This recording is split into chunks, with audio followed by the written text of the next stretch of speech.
Alrighty. Hey guys.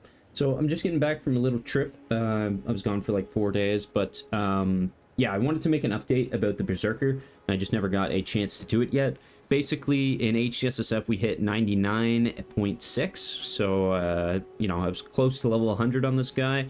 Just farming up. Basically, what I was doing is I was farming for T17 fragments to do Ubershaper to then get my Echo's helmet.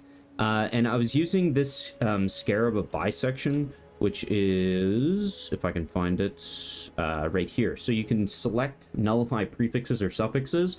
I picked a map that had Reflect Fizz on it, and I had the intent of nullifying the prefixes, and I pressed the wrong one and pressed suffixes, so that's basically what happens here. So, you know, I load into a map.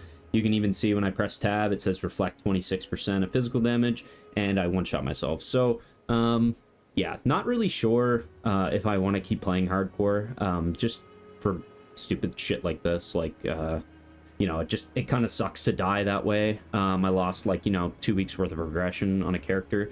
And so I decided to sort of push it to the min-max sort of stage through, you know, killing Ubershaper, getting the Bergonet, and, like, buying a little bit of gear and just kind of, like, soft min-maxing it. And we'll go over, like, pretty much everything, what I would do. So, a big thing that I've seen a lot of people talking about with the build is that T17s are very hard for them to complete. Honestly, it's a life build. It's a build that doesn't really have a ton of recovery. So yes, generally you're going to struggle on T17s. That's pretty much why I use things like the Scarab of Bisection, so that you can make your maps easier. Basically, the only thing that I'm farming for in T17s is Ubershaper fragments to get your Echo's helmet, and then I would personally just go over to T16.5s and, you know, roll them yourself, make them, tune them how you want them to be, and juice that way. I don't really enjoy T17s by design myself, so I can't really recommend this build to actually farm T17s. You're going to want to go and do another build, especially in softcore. You can do something like Holy Relic, which like ignores all map mods pretty much. Yeah, so you can get way better. So as well for the T17s, what you're going to want really, like, I'm going to talk about Suppress here in a second, but basically you're going to want to use Elemental Flasks. I think that these are way more efficient to use than the armor flasks and stuff, especially once you get into the very end game stages of your character. Basically, with all of my flasks up, I have, like, you know, 49k. I have 37k armor without any flasks. You know, this is with, you know, full endurance charges, all the stuff, number of war cries used recently. I just put 5s. You could put 4, but basically it's just so that warning call caps out. Anyway. So that, and then we have, you know, all of your Topaz, Ruby, and Sapphire flasks. Basically, I just have regen on one of these, because it's really nice to get that extra regen. It's like 200 more flat regen for your character. You do gain 3 charges when you're hit by an enemy, because we're constantly being hit, so these are going to just be permanently up. And I did 51% reduced effective curses on you, thanks for, like, temp chains, vulnerability, stuff like that. And then I also did attack damage leeched as life. Is fine. It's just I took it because, you know, I had limited alterations, but basically what you would want here instead of this is percentage armor. But I was using a basalt flask, which is also giving me increased armor. So this is giving you more armor, and then on top of that, increased armor. So you can see I jumped from 37k to 49k. So 50k armor with basically almost 90% of each resistance is really good mitigation. It's going to help you a lot in those T17s because there's lots of elemental damage that you should be mitigating. Another thing that I ended up doing on the Berserker, which I was kind of humming and hawing about, I really didn't want to do, is suppress gearing. So suppress is actually really annoying to do, just in general, and I just kind of get tired of it. But, you know, it's way too good of a damage reduction. Basically, for Ubershaper, it was going to make me, like, you know, 40% tankier, basically, because that's how much you get from spell suppression. It's, you know, when you take a spell hit, now it's 40% less damage, so you kind of have to. So the whole way that we get suppressed on this build is we farm out fracture, life fracture gear from the Genesis tree. And this is pretty easy to get, honestly. It probably only took me like a couple dozen of provisioning womb gifts for both pieces to get a, you know, the Wyvern scale base with the fractured life. And then basically all you do is you just essence spam I don't have any in this current league, but basically you just use a high tier resistance. You spam until you get suppress, and then you finish out the rest of it. So like these gloves I reforged to get chaos, and so on and so forth.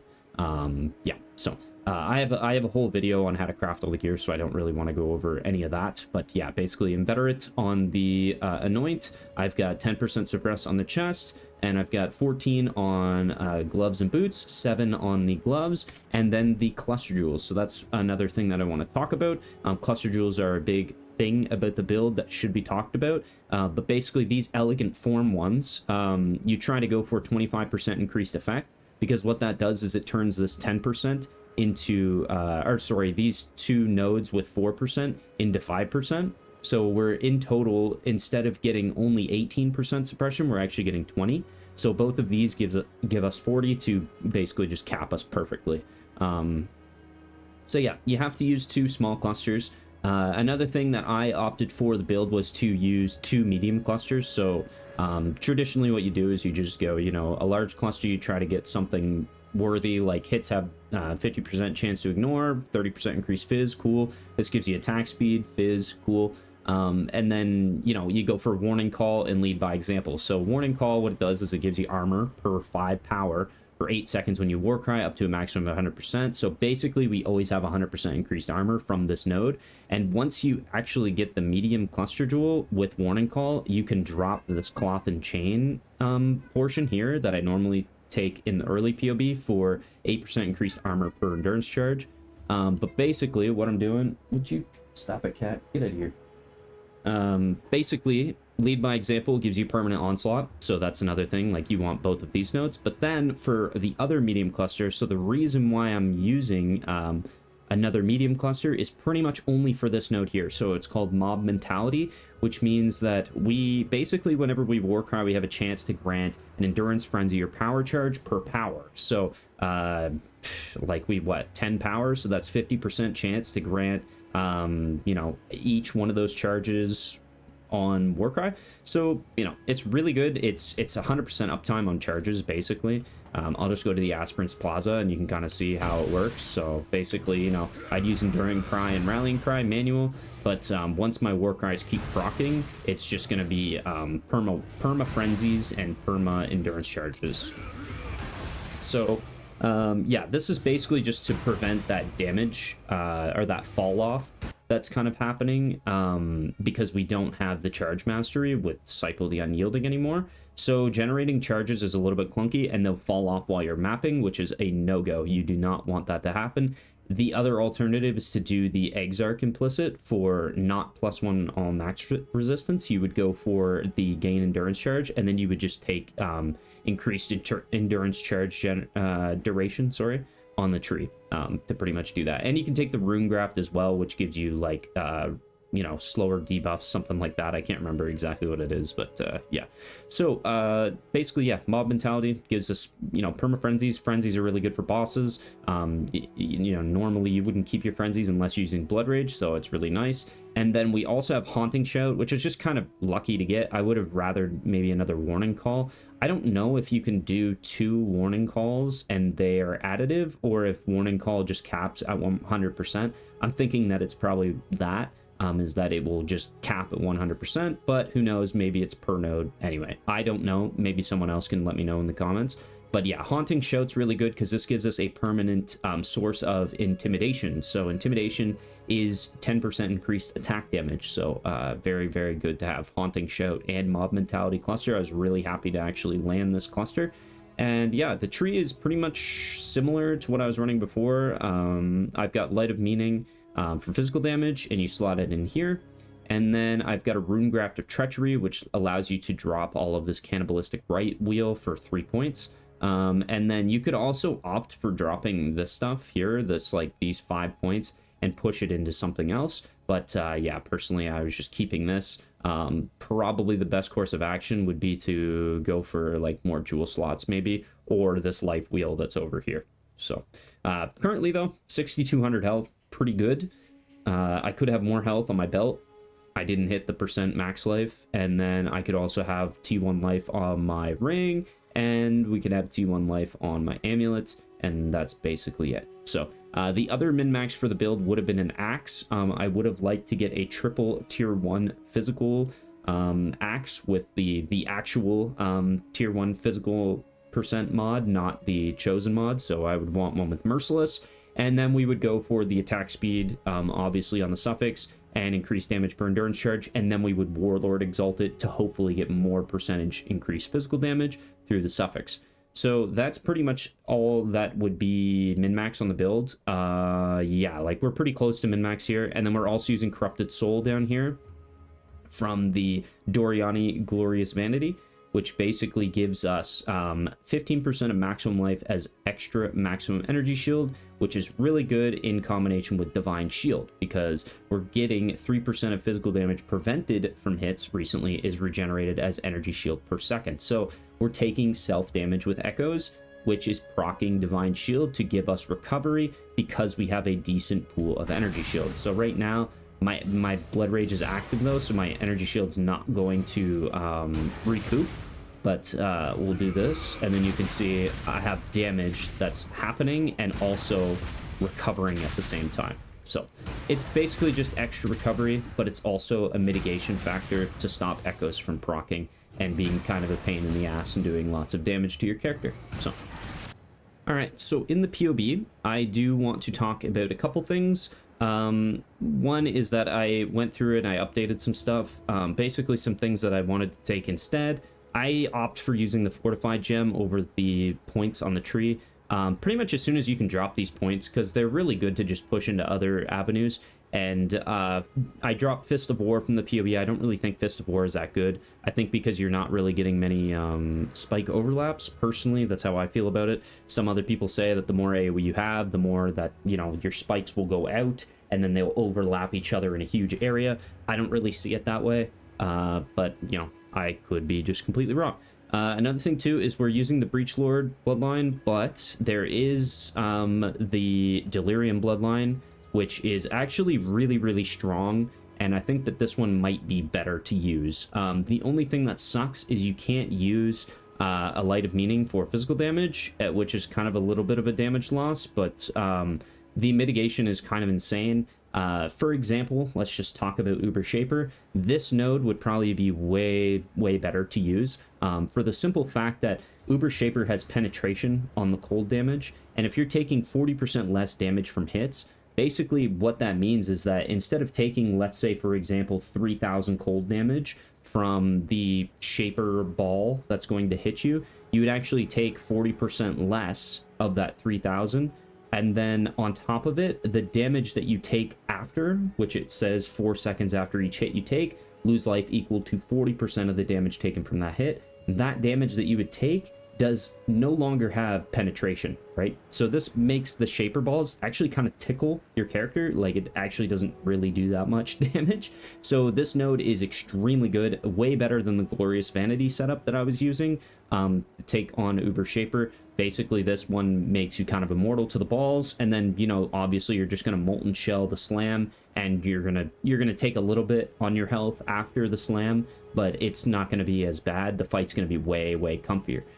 So yeah, this node is very, very, very strong. The only downside is you do have to do a wave 15 simulacrum, which this build is not really that good for. So you kind of need to be quite strong before you tackle that on. It could just be something that you switch to right before you do Uber Shaper, and then you could switch back to the Breachlord one if you wanted to. Another thing that's really cool about this one is that if you take this one and you have so much tankiness from it, we can actually opt for using Aspect of Carnage in Hardcore and dropping Defy Pain. Now, I probably only do this for bosses because you're going to have enough damage anyway, like 3.2 mil. But as you can see, if I take off Defy Pain and go here, we have 4.6 mil hit DPS with, you know, 3.2 mil spikes, which is pretty potent. We definitely like that. So, yeah. Defy Pain is just really good quality of life for mapping. Sometimes, you know, it comes in clutch because you can have like 6+ stacks, which does actually help your recovery. So it's not a wasted node. It's just, you know, taking the more damage is quite good. So that's definitely an avenue you could choose if you do take the Delirious bloodline. And, you know, even with the Breachlord bloodline, you can still take that as well. That was kind of my end game goal for this build, is I was probably going to spec into Aspect of Carnage soon, and just start some serious bossing. But yeah, guys, I think that's it. I'm not going to play Slams again. I'm not going to play HCSSF again this league. I'm just waiting for PoE 2 at this point. I am playing like softcore SSF. I'm doing the Elementalist build. I'm going to try and do the Impending Doom Ignite build if I can get the gear pieces for it and whatever. So, you know, you can check that out if you want. We'll be streaming that for the next, you know, few weeks. Once PoE 2 starts rolling up, though, I'll start focusing more on that. I'm more keen to just get back into PoE 2 since I kind of, you know, I might have gone again in HCSSF, but yeah, I bricked my whole stash and everything and I migrated stuff, so I don't really have any care for it. But yeah, basically I'm done with the league with slams, that's for sure, and this is kind of what we made out of it. It's definitely a good build. I definitely think that with the bloodlines it gives you a lot more flexibility on whether or not you want to go damage or tankiness. And you know, it's just a good farmer. It's a good starter. I know slams are kind of overplayed at this point, but you can't deny that it is a very efficient starter. So yeah, I will leave the updated POB in this video description. I already updated all the other descriptions of all the other videos and put this guide in there. So yeah, that's pretty much it. I don't think there's anything else I need to talk about. If I did miss anything crucial, just let me know in the comments. But yeah, I think that's it, guys. I'll catch you later. Peace. Overtime.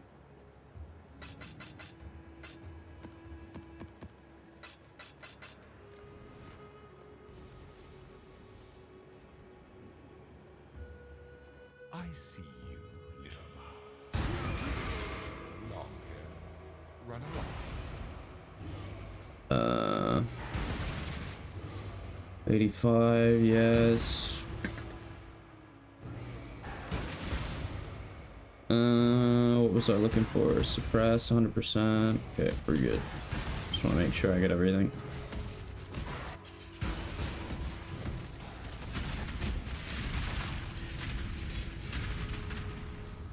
If you don't die. Oh yeah, no. Like regardless, I just want to kill this guy. I'm not like trying to fight or trying to play this build. I'll just reroll SSF SC. And I think what I'm gonna do for my build guide is just deck the character out the way I would have geared it and then just call it good enough. Turn back,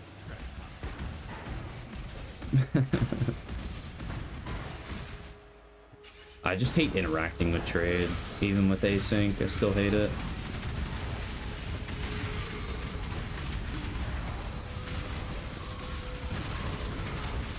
Yeah, I think I got definitely enough damage. The graph does kind of carry too much.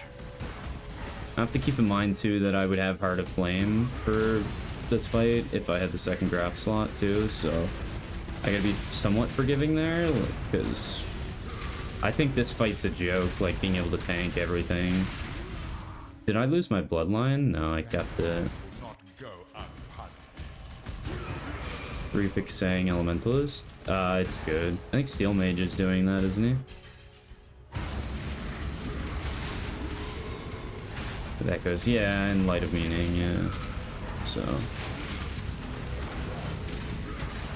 I'll just update the guide, then call it quits on this build, I think.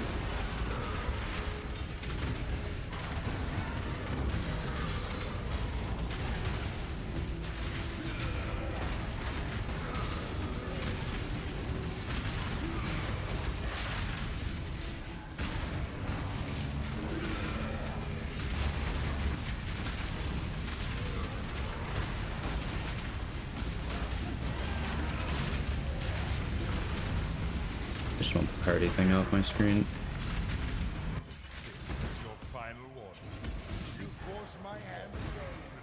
Should turn off quests too.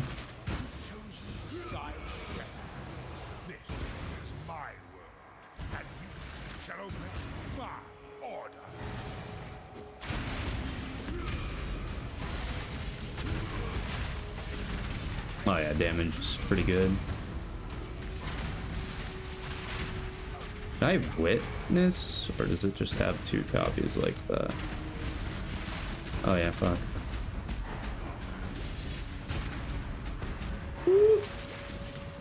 Stood in the wrong spot, fuck.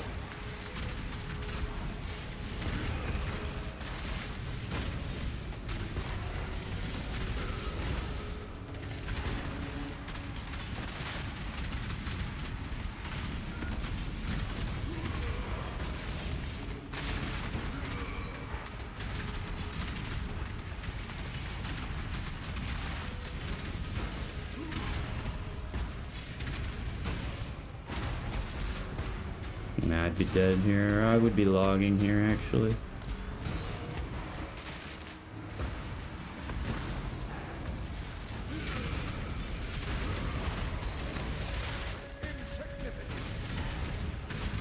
I can get blast charges here. Yeah, perfect.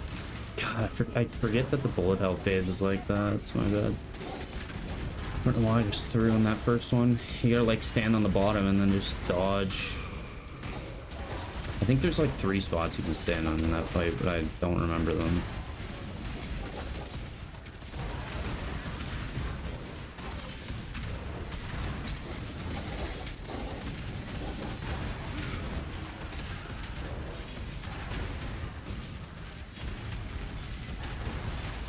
He's playing Impending Doom.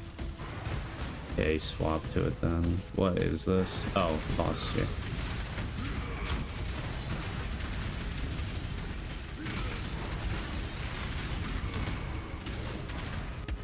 Behold the face of your unfaith.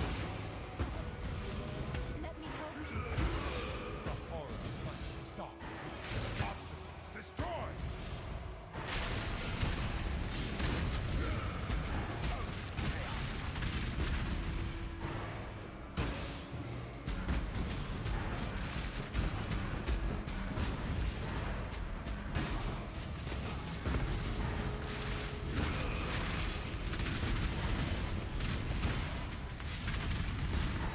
I didn't know if I had Molten Shell up, actually.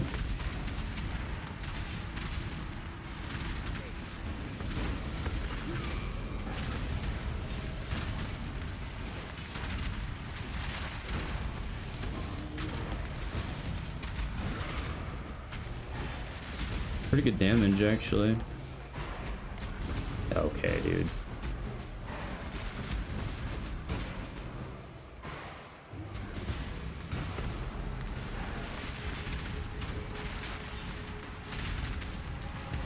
This is such a fuck fight, actually.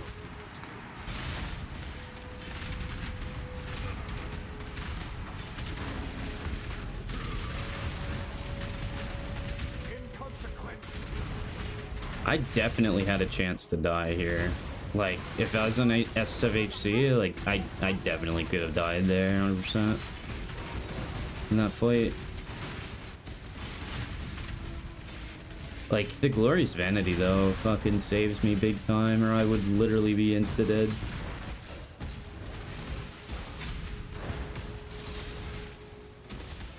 The jump scare? You mean on the first phase or whatever? Maybe. Heart of Flame? What is that?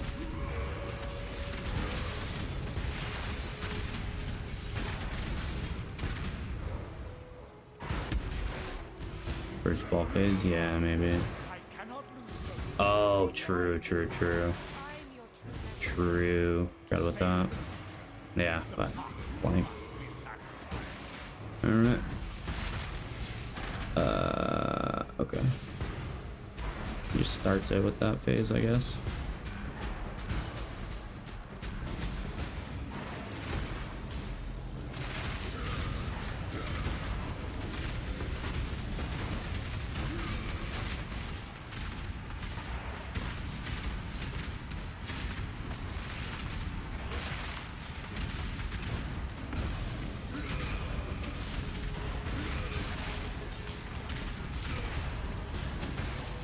Fucking the Molten Shell dude, he literally tickles me. That Molten Shell.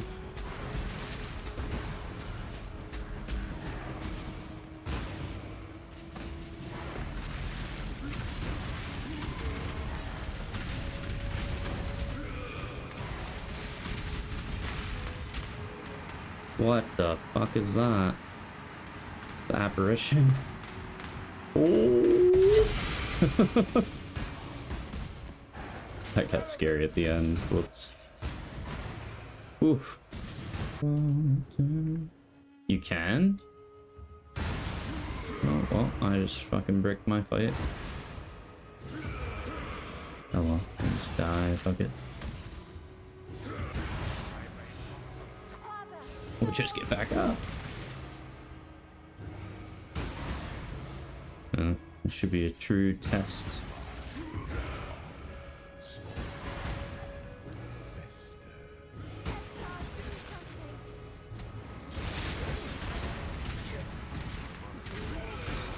I don't have any mana.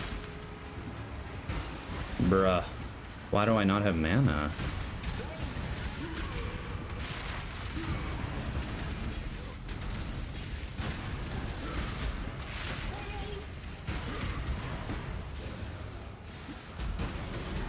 Oh, it does this phase in this. Didn't realize, honestly.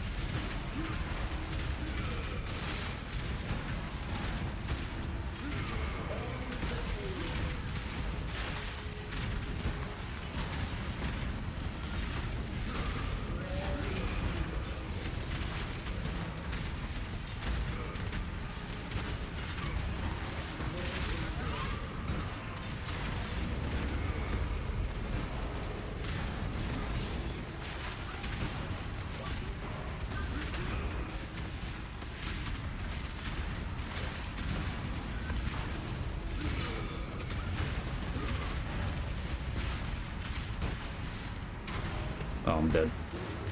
I should have been dead. That was a big mistake. Trying to manage the degen pools when I don't need to. Apparently I took out Molten Shell instead of casting damage taken.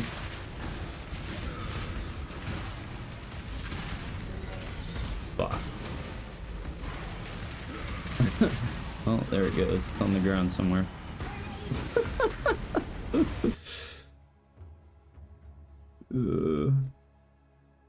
Yeah, I have a Mana Leech Jewel. It's just, yeah. Uber Elder's the same as Uber Everyone Witness. Yeah. I see, okay. Not trying to die. But apparently, I'm being stupid.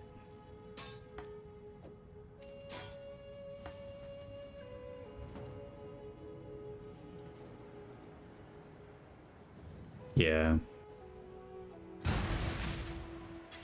It's also like single target versus clear, right?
I don't even know where you truly stand in this fight.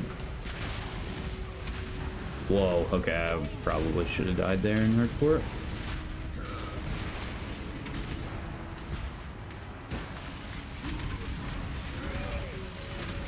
I'm surprisingly durable though.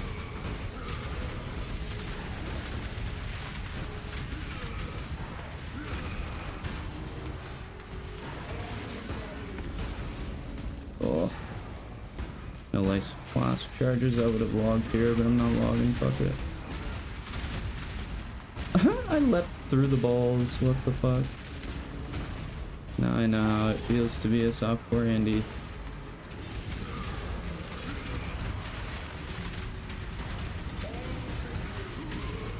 This fight is kind of fucked. Oops. Get hit by that.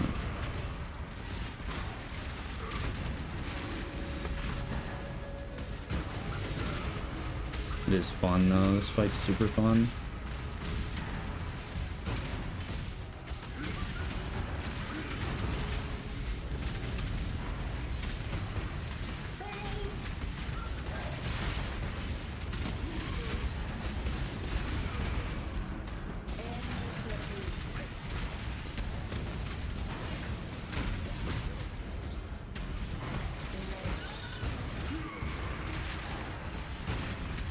fucking move, bro.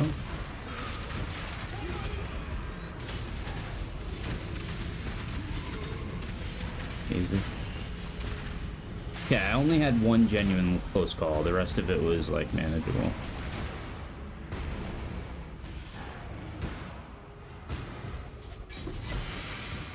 Okay, whatever.